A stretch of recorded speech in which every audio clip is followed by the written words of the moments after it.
Hello everyone and welcome to Quality Old Games. Today we are making another tier list, this time namely from Rome Total War Tier 2 units. And as you know, when the settlement reaches Tier 2, the possibilities of training units kind of explode compared to Tier 1, so we have quite a few units this time.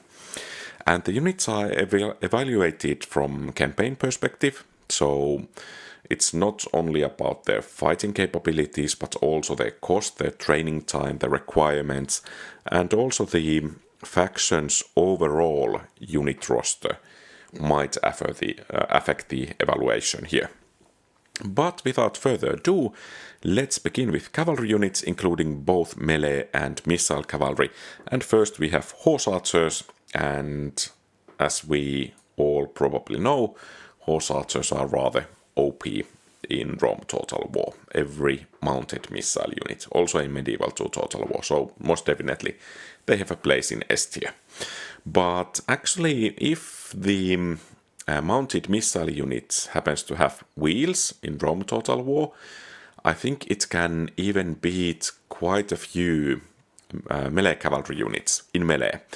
So, in my opinion, because of that, these light chariot units of Britons and Egyptians get an even higher place here on S tier because of the melee capabilities against cavalry, which tend to be rather surprisingly good. So then we have another chariot unit, namely Scythian chariots. Practically Pontus and Seleucid Empire can have these units. The recruitment happens from blacksmith, which is rather nice because it's kind of a utility building, can be used for other things as well. And the unit is really solid if microed properly.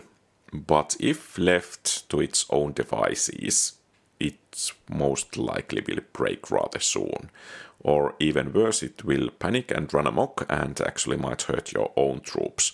You cannot even kind of kill the unit by yourself, which you can do to elephants in some situations if they are running amok. So because of these drawbacks, I think this unit deserves only A tier. And then we have barbarian cavalry. Well, it's really not that much to write home about. I mean, yeah, it's the only early cavalry unit barbarians can have, but at the same time, well, it's not that good. It loses to quite a few other light cavalry units. Then we have desert cavalry, Egyptian early cavalry unit. I think this is a bit better. Especially in desert, and otherwise as well, I have found it to be, well, at least quite a bit better than this barbarian variant. And then we have Equites. Well, they are not, in my opinion, that good either. Of course, if you manage to control them properly, cycle charging towards the rear of the enemy, and of course they have the speed that can be utilized and so on, so that's really at least something going for them. But well, perhaps it might also have to do that I'm rather more an infantry player than cavalry player, so I think low B, high C, let's put low B there. And then we have Numidian cavalry. So javelin cavalry. I think this is the best javelin cavalry in the entire game, or at least in this tier in the game. But the small number of javelins the unit has is quite a limitation. Of course, it can be used in melee, but not quite as efficiently as melee cavalry. Of course, these javelins the unit uses can be rather effective against elephants, but still, I don't think it deserves a place above B tier. Then we move to headhunting maidens, a kind of, well, let's say clearly among the best cavalry units in the game because of the armor-piercing attack. So while most of the other cavalry units are suitable for opponents from the same tier, these, well, I cannot call them guys, these ladies clearly punch above their weight class. So they can be rather useful against higher tier cavalry units. So that's the reason for them, for their place in A tier. And of course you can recruit them from a temple, so you get other benefits from that building as well, in addition to building these units. Then we have light lancers. I really like these units and how hard they hit, but at the same time they are rather glass cannons. So, I mean, yeah, they are rather good if microed properly, but at the same time, if left to their own devices, they get slaughtered rather quickly. So, because of that, only B tier for me. B+, let's call it that, but I think Numidian Cavalry is still a bit better than those light lancers. Then we have another missile cavalry, militia cavalry for Eastern and Greek factions, or rather perhaps Greek factions only. Well, yeah, I think also B tier. They are quite a bit worse than the Numidian Cavalry. So I think, well, perhaps a bit higher, because, for example, Greek cities, they don't really have that many options for cavalry. So yeah, I think somewhere in the middle of the B tier. Of course, for example, Seleucids, not useful for them. Then we have Pontic light cavalry, a bit better than militia cavalry, not quite as good as Numidian cavalry, but yeah, I think solid B+. That's rather nice for them. Then we have Greek cavalry. I mean, I don't really like the unit. Of course, it's the only melee cavalry unit in addition to generals that Greek cities can get, but I mean, it's bad. It's just plain bad. The worst cavalry unit in the game. And I mean, in almost all of the battles, I would take perhaps even one unit of hoplites more than Greek cavalry unit. Of course, well, you could chase down the fleeing enemies, but you can use militia cavalry for that. And I mean, they don't even perform in melee that much better than militia cavalry, so that's unfortunately for them a diff from me. Then we have round shield cavalry, another rather poor cavalry variant. Of course, those of you guys that like to play cavalry really much, I understand why you might like this unit, but still, it's rather vulnerable. Quite a few other cavalry units can beat it. Most of infantry can beat it. Even some missile units can actually beat it in melee. So, well, yeah, they're not really that good. And then we have a kind of a gimmicky cavalry unit, namely warhounds. And here, of course, each warhound acts as a missile, so only the losses of the dog keepers or handlers are counted. So, a rather nice unit. And if you have watched my Germanian playthrough that I have started recently, they can actually hit a general even quite badly. So I think A tier, perhaps weaker A tier, but A tier nonetheless. Then we move to infantry units. First we have Levi pikemen. I think, well, they are something rather solid B tier. They are vulnerable to missiles, but the big unit size helps them, and I think they are perhaps a step up from militia hoplites. However, their morale is quite bad. So if they are not supported, they run into trouble, or rather run quite fast. So they need looking after. And at least the flanks must be kept secure, so that's important for them. Then we have Axemen. Germania has them, Scythia has them, but as Germania has Spearwolf and Scythia has Horse Archers, well,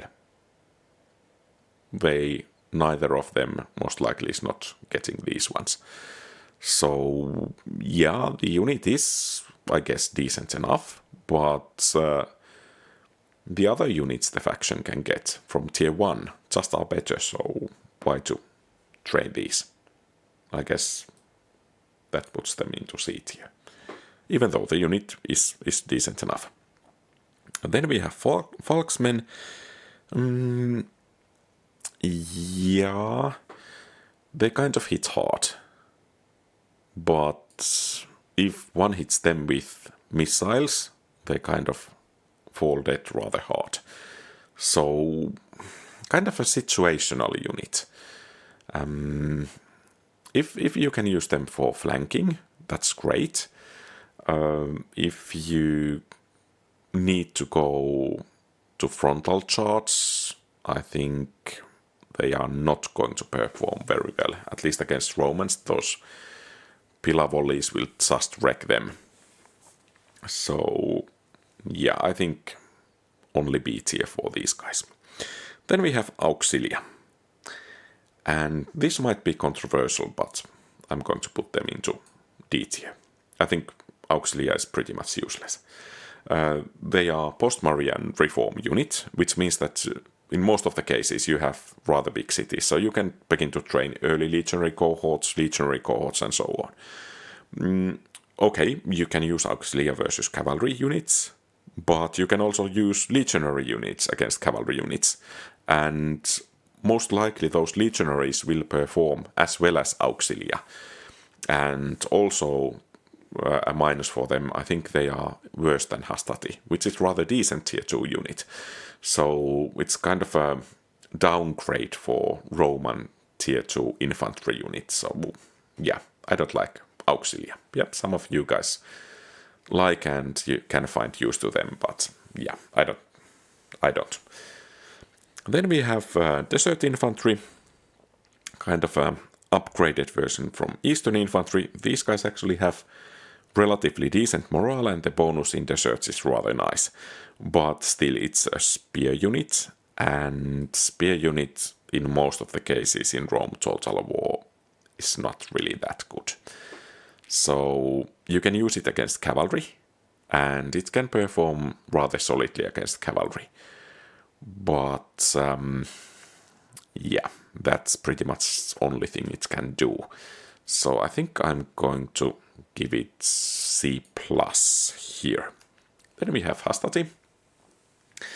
I don't think Hastati actually excels really well in anything, but it's rather good in almost every area of the game. You can use it to scale walls, you can use it defensively, you can use it to hold the line.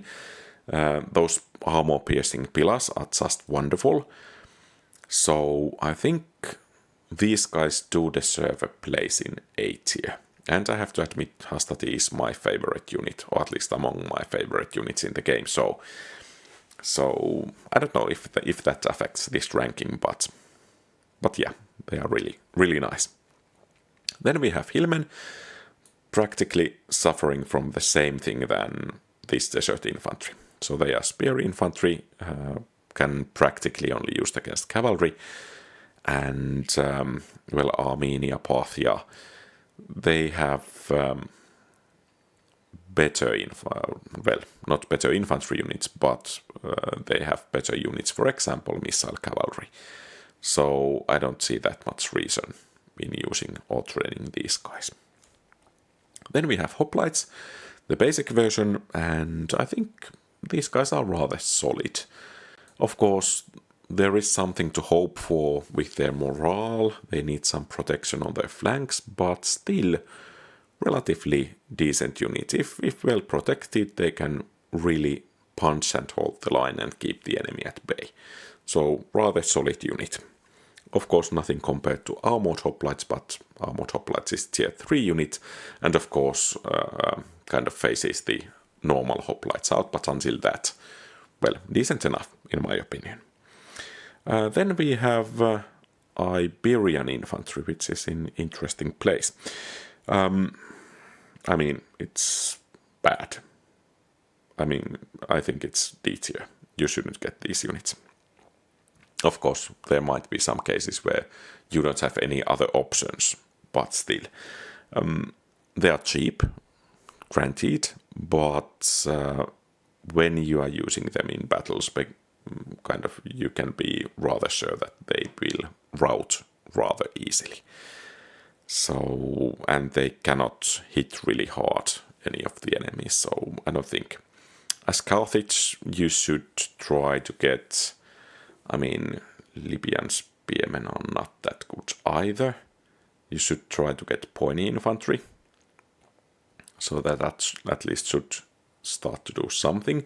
As Spain, I think you would need to have Scutari, Bull Warriors, something like that. Even though it will take a bit more time, but still, Iberian Infantry just is not worth it. Then we have Naked Fanatics. Well, yeah, I think, for instance, for Spain, they can do at least quite a bit better than Iberian Infantry.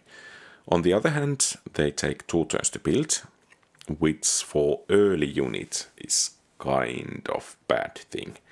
I mean, in the early game, at least I don't have time to wait for units to train for 2 turns. So, I mean, yeah, I think it's, well, C tier, the unit is solid enough, but that 2 turns, that hurts it rather badly.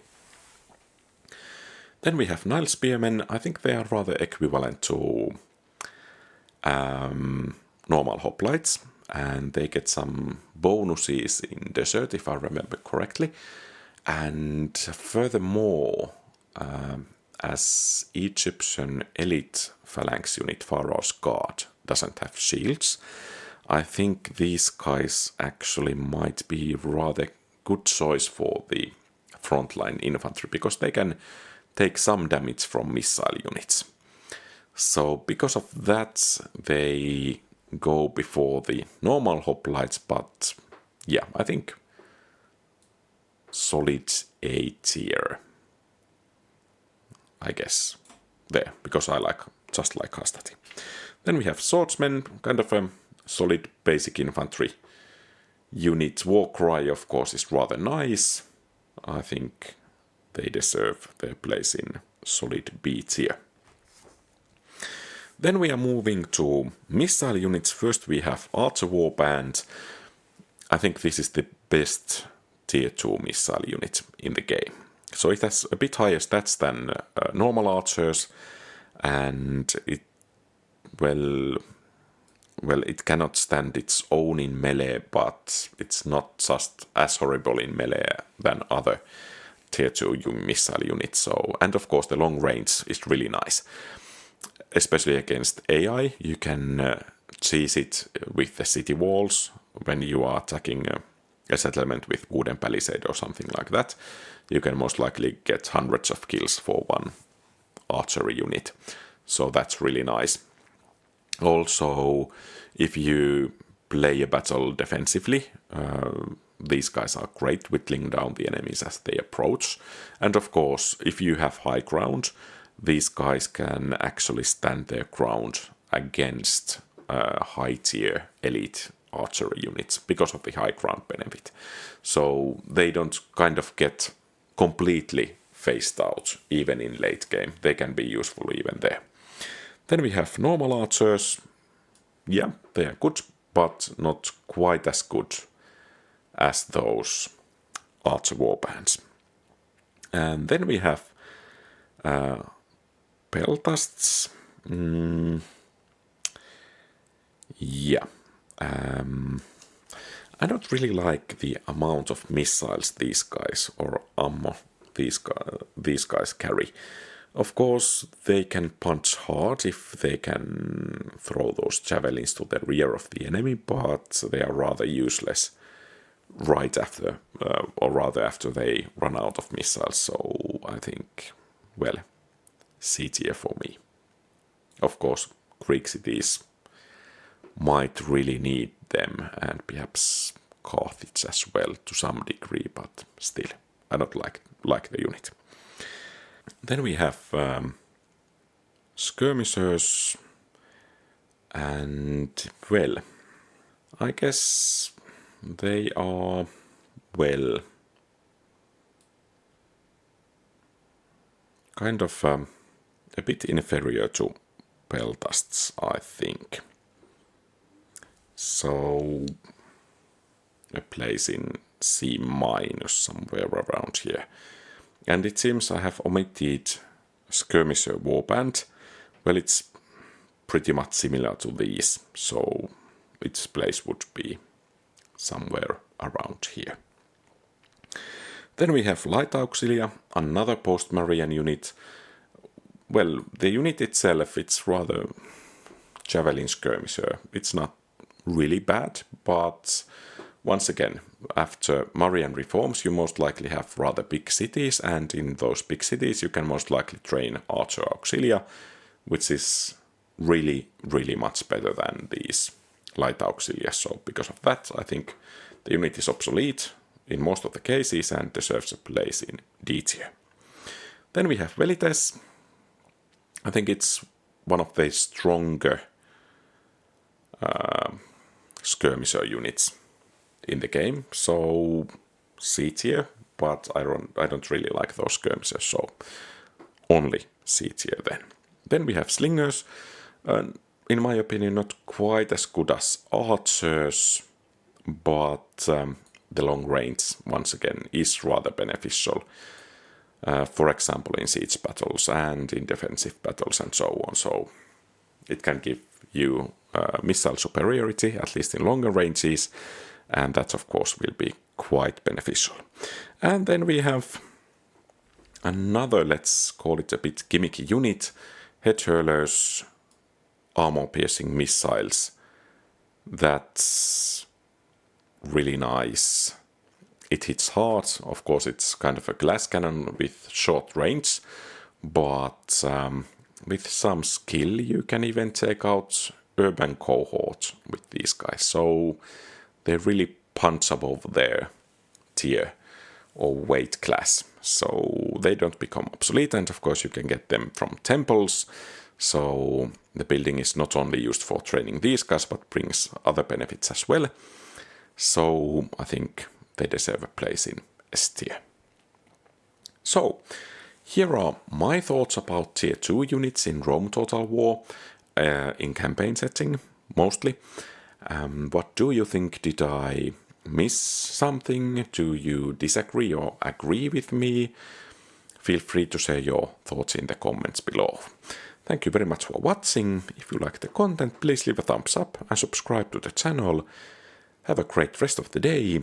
Quality Old Games out.